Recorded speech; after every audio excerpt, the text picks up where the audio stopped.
ఒక చిన్న చెట్టు అడుగున చిట్టి అనే చిన్ని ఎరుపు చీమ ఉండేది. అది ప్రతిరోజూ తినే తిండి తెచ్చుకోవడంలో చాలా శ్రమించేది. అలాగే అక్కడే ఉండే బంగారం అనే రంగురంగుల తిత్లీ రోజంతా పువ్వుల మీద ఎగిరిపడి ఆటలాడుతూ కాలక్షేపం చేసేది.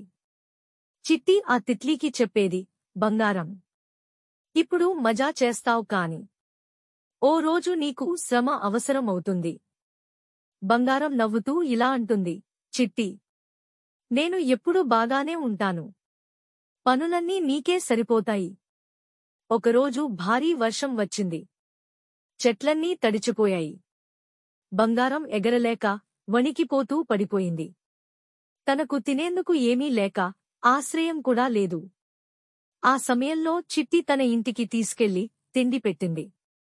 బంగారం ఆశ్చర్యంతో, నీవు చెప్పిన మాటలు ఇప్పుడు అర్థమయ్యాయి చిట్టి.